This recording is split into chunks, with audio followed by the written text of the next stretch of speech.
Hey, y'all. Welcome to Book World, The Great Escape. I'm author C.J. Peterson. My co-host over here is author Michael Scott Clifton.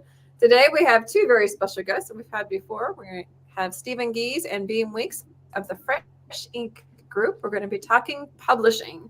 Before we get there, Mike, how was your weekend? Because I know that you had a Comic-Con this weekend. Yeah, Melanie and I were at the Oklahoma Comic-Con in Tulsa, Oklahoma, and the closer we got, the hotter it got. When we were driving up there Friday, right before we got to Tulsa, it was 108 degrees. Ew. And then it's funny because after we got there, virtually like that same day, a few hours later, where we were unloading, and setting up our vendor booth, it started raining, and it pretty much rained the whole weekend, and the high temperature there never got out of the mid to low 80s. And then when we came back to Texas, to Mount Pleasant, the closer we got home, the hotter it got. So anyway, but we had a great Comic-Con, set new high water marks for books sold and bookmarks. In fact, we brought a lot of extra books, and I almost sold out of a lot of them. Nice. And VXV does the cons. They always do very, very good cons. There's all sorts of Comic-Cons. But we really like them because we've never been to a bad one that they put on. They do a great job advertising, and they have great celebrity guests, and they always have a bunch of people that show up. And so, yeah, it was great. And today, even better, we're going to go to Longview, and we get to see my 2-year-old grandson and my daughter and son-in-law. So we'll be doing that after the broadcast today. Casey says, hey, y'all. She was just in here a minute ago, our tech person, I jokingly call it. My internet decided to go out. So we were on a few seconds late because I had to get a hotspot from her phone. So hopefully it'll hold out. This weekend, we took off to get her service dog.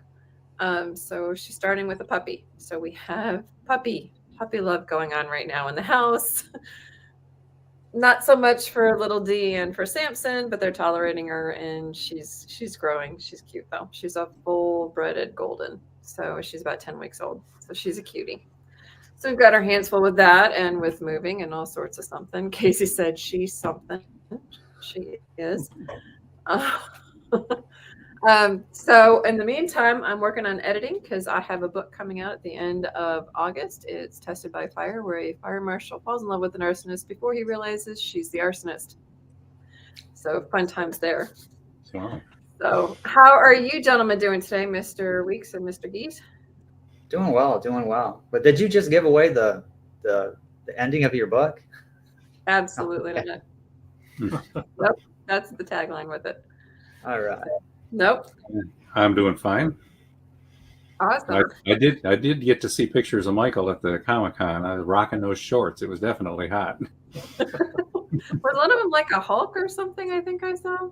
Oh yeah. That guy was, it's pretty big dude. So anyway, he wore it was actually a full body suit that he wore, but I don't know how that he couldn't go very long because that thing is just like, it's hot as blazes, but he was scary looking, looked like original Hulk, Gotcha. Well, gentlemen, you guys have Fresh Ink Group. For those not familiar, can you kind of give us like a basic idea about what Fresh Ink Group is?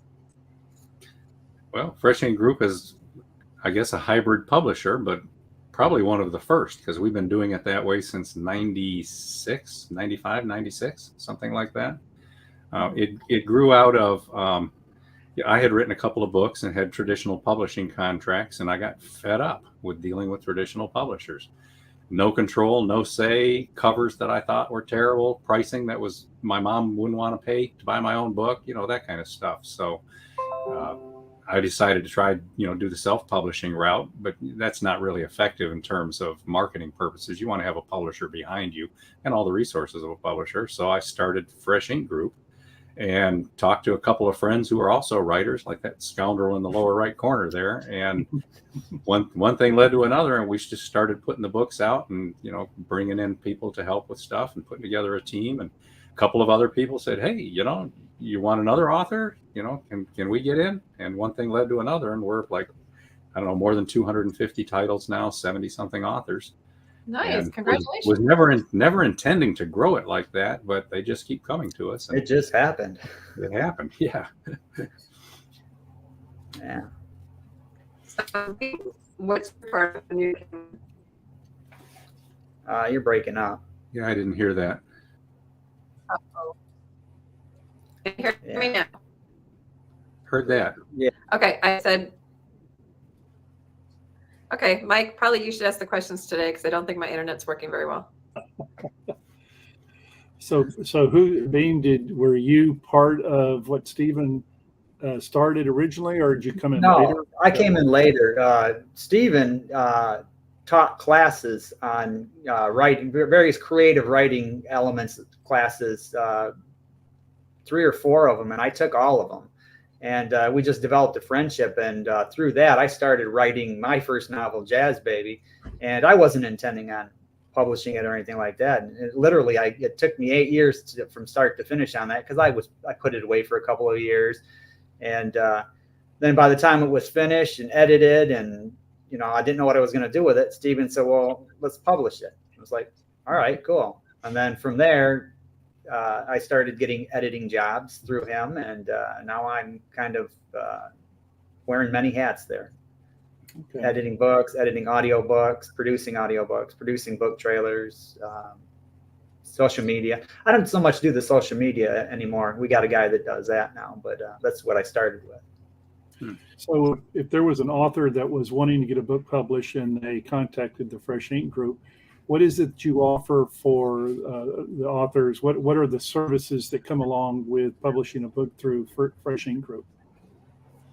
Well, it's pretty much everything. It depends on what they need. I mean, you guys are familiar enough with the indie publishing to know some people do their own covers or do their own editing or do their own design and whatnot. And sometimes they just need the gaps filled in. But assuming somebody needs everything, I mean, we do it all from the development to, we throw them at Beem there so that he can edit and whatnot and do the cover design, the layout, the ebook formatting. I mean, all of the different stuff that's involved. And then above that, we also make a video book trailer and an audio book trailer for each of the books. And then we have that person as a guest on our Voice of Indie podcast. And we do have a lot of other marketing stuff as well.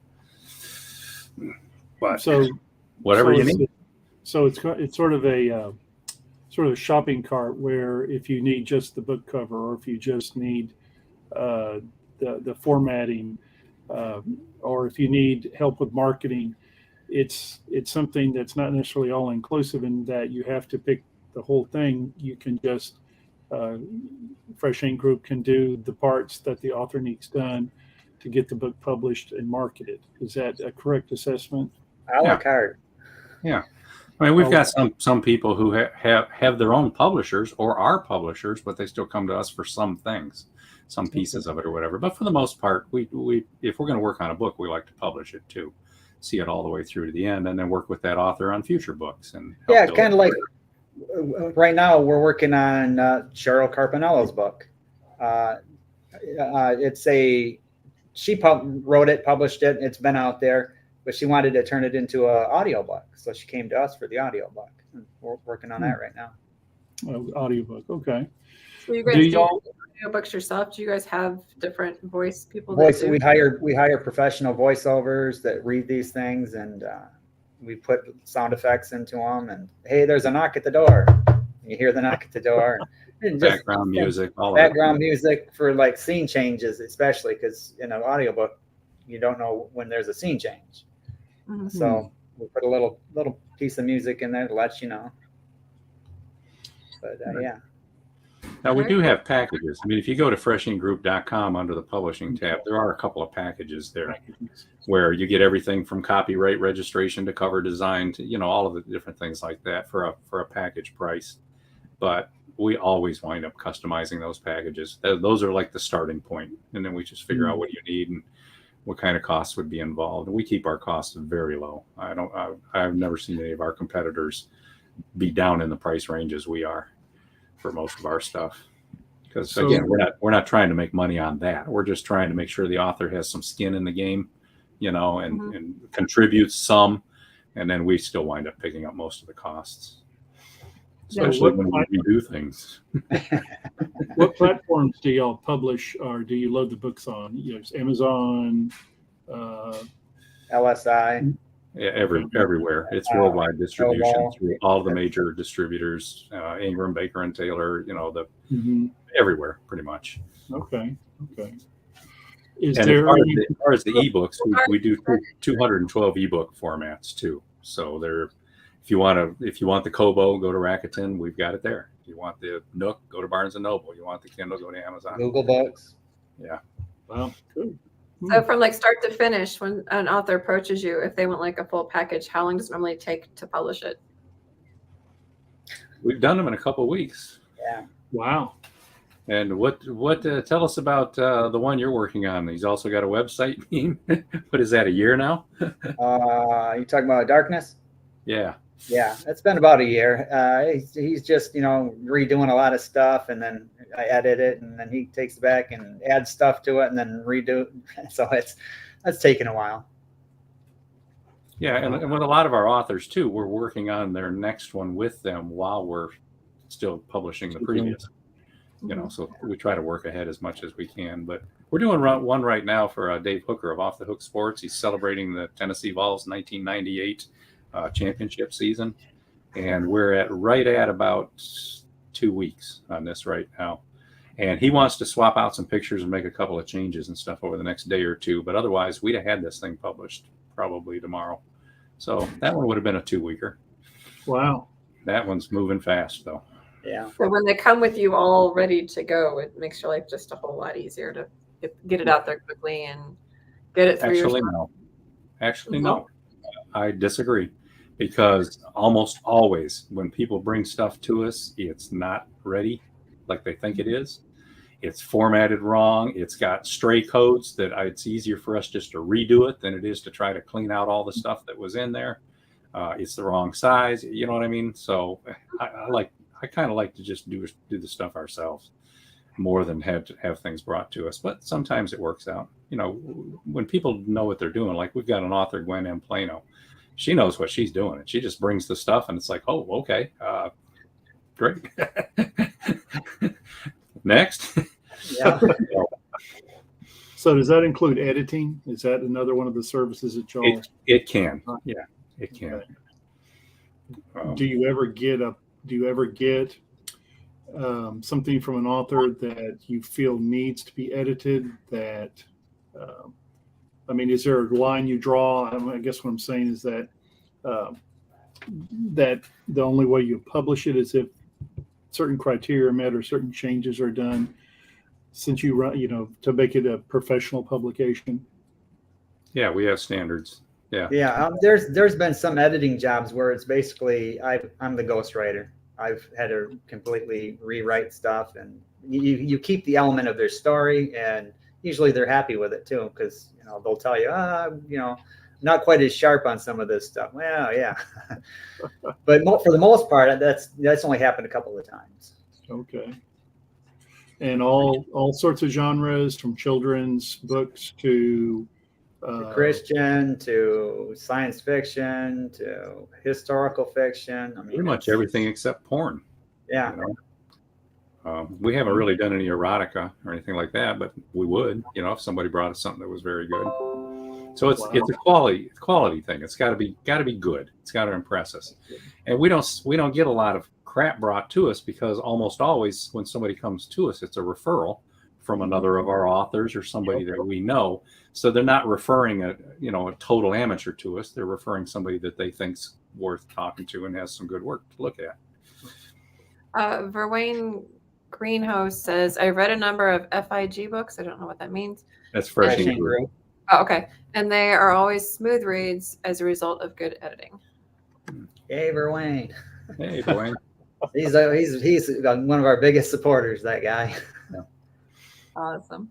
Wow. So which came first, Fresh Ink Group or the podcast? Oh, Fresh Ink Group. Oh, Fresh Ink by far. Yeah, by 15, 20 years. More than 20 years. Yeah. The podcast is just now turning 3 years old. Oh, okay. So it's Good deal. relatively recent. How many episodes, Beem?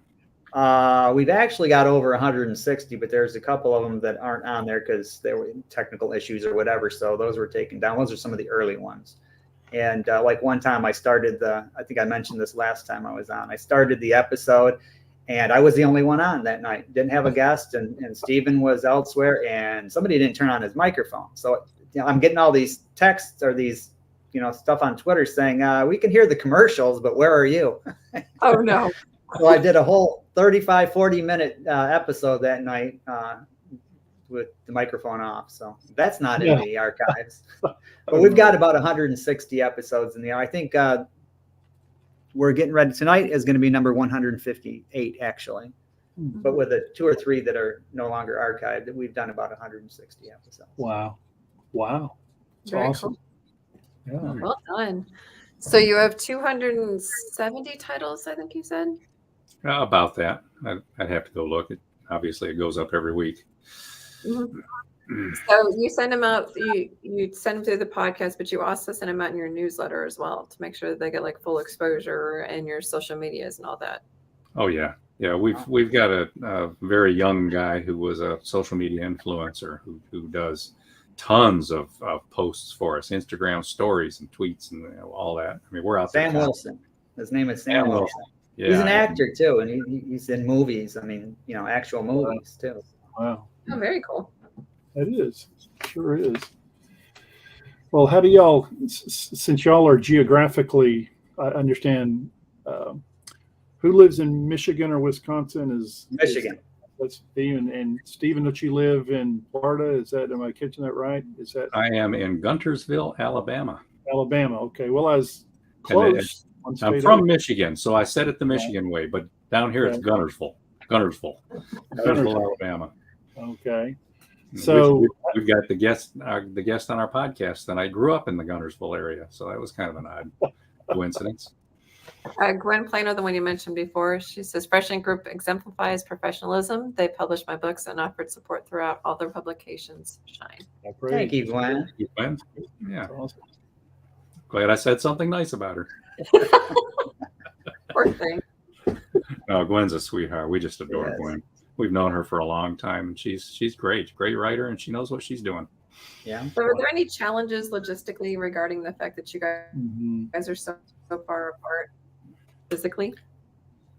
Not really, because we, usually once or twice a year we end up. I'm down there for a week, and he comes up here for a bit, and then we hang out and touch base on whatever we need to. But usually, every night we Skype. So there's a 2-hour meeting Monday through Friday that we're on Skype and taking care of business. And Skype's a really cool thing. I mean, it really is. I mean, you can be in different countries and take care of stuff. So, I mean, we've got guys that do our interiors in India, and we can get on Skype with them if we need to. Of course, it's 2:00 in the morning here when we're getting on with them. But Yeah. Wow. Our biggest logistical challenge as far as geography is when there's a concert we both want to see, we got to figure out where we're going to go see it and how to get there. yeah, This see a lot of concerts. One way or the other. Peter Gabriel in Detroit and Chicago this September. wow. Yeah. Nice. So do you guys go to like any Comic-Cons or anything? What type of book shows do you guys go to? Never been to a Comic-Con. Never have. Never been to one. Wow. Okay. What about like book shows? Trade shows? Where do you guys Book show, trade shows. I've not gone to any. I never have. Nope. I mean, we've set up book signings for some of our authors, and I might go to some of those and hang out and take the money and handle the books and stuff like that. Take pictures for social media and whatnot. Right. Very cool. I mean, truthfully, it's like sometimes it feels like, you can't go do all that kind of stuff because you're too busy doing the job. Yes. Mm-hmm. Yep. And they're So trying to find people to cover the jobs too. When you guys start getting bigger, you have to find the people to do what you guys do. Yeah. Yeah. Well, we've got a great team that we've built up over the years. Got a digital artist, got Sam, got the layout team. I mean, we're real happy with the people and the quality of our work, and we keep our costs down, which is important. So it sounds like y'all are still growing, still full speed ahead. Any I mean, do y'all have any kind of future plans to change things? World domination. World domination. Okay, that's always good. Joan But Hall says, Beem and Stephen are very knowledgeable about the craft of writing and editing. The weekly podcast is always entertaining. Thank you, Joan. Yeah, Joan has been a guest too. She's in the archives. Go check it out. Yeah. As with Gwen Plano and Yeah. Verwayne Greenhow. Yeah. Yeah, and C.J. Peterson and Michael Scott Clifton too. If you go hunting. Yeah. Yes, we are on there. It was fun. I enjoyed it. You guys are a treat to talk to and to be around. And Well, I imagine your authors would say the same. Yeah. We try to relax and have fun. Awesome. Well, So go ahead, Mike. I was just going to say, with the comments so far, people that have used Fresh Ink Group, they have high praise for y'all, and sounds like you have a lot of satisfied customers. I'm surprised there's not that y'all haven't. It's like you're kind of a well-kept secret. I'm surprised you don't have more people knocking your doors down, so to speak, to get a book published from your Fresh Ink Group company. Maybe after our podcast, CJ, that. So I just wonder, is there a floor or ceiling y'all going to reach where this is enough? This is all we can handle. We don't need to take on any more authors, because most authors write one book, which leads to a second book, which leads to a third book. And I imagine that you have the authors that y'all have published come back to you again and again for books both present and future. Is that correct? I don't see any reason to put a limit. Do you, Beam? No, not at all. I think, if it starts stacking up to where we need to hire more people, that's what we do. Hire more people. Yeah. Okay. Jan Sykes says, I'm enjoying listening to these two knowledgeable professionals. So hi, Jan. Jan, thank you, Hi, Jan. Yeah. Yeah, I think there's a podcast episode with Jan Sykes too, if you go looking. Yeah. Pretty cool lady herself, so know her too. What really impresses me about y'all, Stephen and Beam, is that, and CJ, we hear this all the time, and I know y'all probably do as well. There are so many fly-by-night publishing scams out there that It's painful. devastated a lot of authors. I know of one author that spent $20,000 on a 200-page book, and the book cover looked like it was done by a high school student.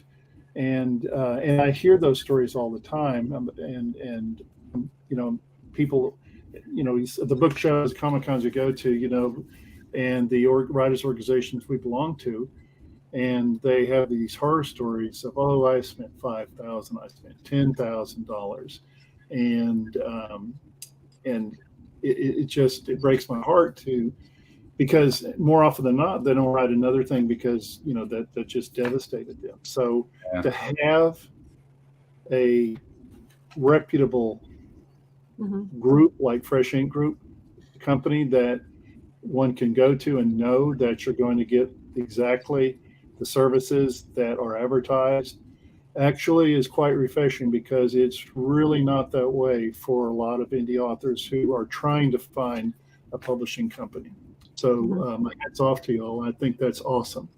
Well, what you're talking about there is a big part of what we do is republishing.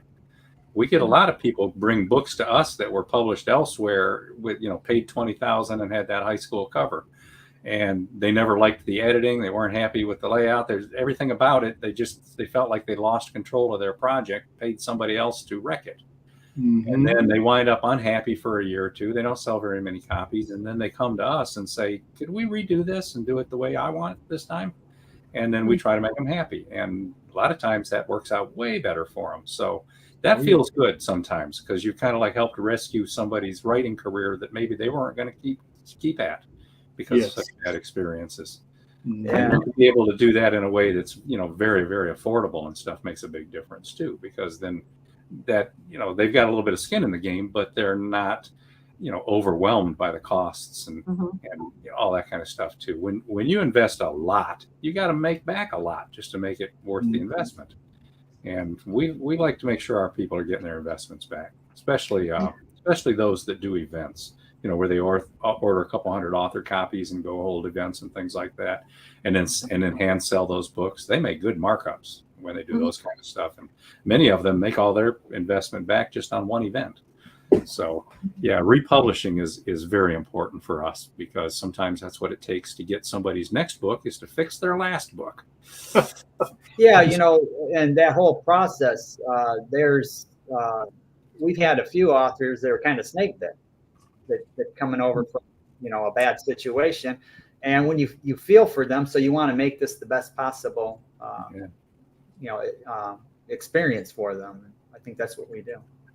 We started there. Each of us, our first book was something we weren't happy with how it came out, So now those same books are out and we like the way they are now. Yeah, we just did a podcast episode last week, to rewrite or not to rewrite. That is the question. And it was in regards to, republishing your first book, that one book that you've hidden in the back of your drawer, that you may have gotten bid on, or it got changed, so it wasn't even your stuff anymore by the time it got done. My first book, that's some of the best writing I've done. Honestly, I wouldn't change a thing, but it took a long time, years of rewrites. I think I did 4 or 5 rewrites of it and all that. But my thoughts on, should you rewrite something? Not necessarily. I think if it shows you where you were back in the day and where you are now. So I'm against that, unless it's, really bad. Then you want to change it up, whatever. I think it depends. So we have a few minutes left, about 3 minutes left. Is there anything you guys want to add? Is there any tips or anything that somebody that's looking for a publisher should look for? I got one. I think it's one of the important things about Fresh Ink Group is that we compete fiercely, but we're non-competitive. We're supporting the entire indie author community. And like, for example, you just got a comment from Jan Sykes. We don't publish Jan. She's got a great way to get her books published. We don't publish Verwain. We don't publish Joan Hall. But we support them. Yeah. And they support us. And we're all part of that community, helping each other, lift all the boats with the tide, as it were. So I just wanted to mention that, because just about every one of our competitors, they're real tight about, being competitive in that way. And I don't see any advantage to that. Texas Sisters help Press everybody grow, and it comes back. Yeah, Texas Sisters Press is a hybrid, and I don't look at you guys as competition. I look at it as we're helping all authors, and that's just what we do. Yeah. Yeah, we've had many publishers on the podcast, promote them. When we have people on that we don't publish, we tell us about your publisher. Give them some love, Yeah. Who's your editor? How did they contact your editor? Sure, we edit. It's kind of networking. Exactly. Stacy Trulio says, I echo my SE colleagues. Beem and Stephen are consummate professionals. Their knowledge is vast and their podcasts are entertaining. I can't think of 2 people more supportive in the indie community. Wayne Greenhouse says, amen. Joan says, oh, you guys rock. And you're right. It's not a competition. We're all in the same boat. And Joan Hall says, absolutely. Fresh Ink Group, I got it this time, is very supportive. Yeah. That shows you right there. I mean, doesn't that just shows you right there? We don't need to compete with each other. We should be helping each other. Yeah. As far as I'm concerned, as long as people are reading, I really don't care. I'll encourage all y'all. It's all about telling a good story and getting it out there. That's right. That's right. Yeah, we just published a book for a guy, and it's the first one from him that we've published. But he's got like 10 other books. So I was having him sending me covers and stuff so I could make promos to put in the back of the book for all of his other books. And he was like, well, you didn't publish those, but I want you to sell them, Yeah. For one thing, if he finds a fan for one of his earlier books, that one is more likely to buy the one we published. So it's all about networking. Yeah. Definitely. So we have just like about a minute or so left. Thank you guys so much for coming on. You guys are always a treat to have on. Next week, we're going to have Macy Lewis. We had some technical difficulty with her last month, so she'll be on next Wednesday, August. We like Macy. Yeah, so she'll be on at 1:00. Also, for those who are unaware, we lost Caleb Pirtle. We're talking about people who like to share other people's works. Caleb was an amazing who did just that. He was always promoting and publishing people, and our thoughts and prayers with Linda and her family. Yep. So Caleb, you will be missed. In the meantime, everybody have a great week, and we will catch you guys next week with Macy. See you later. Thank you. Bye-bye. Bye. Bye.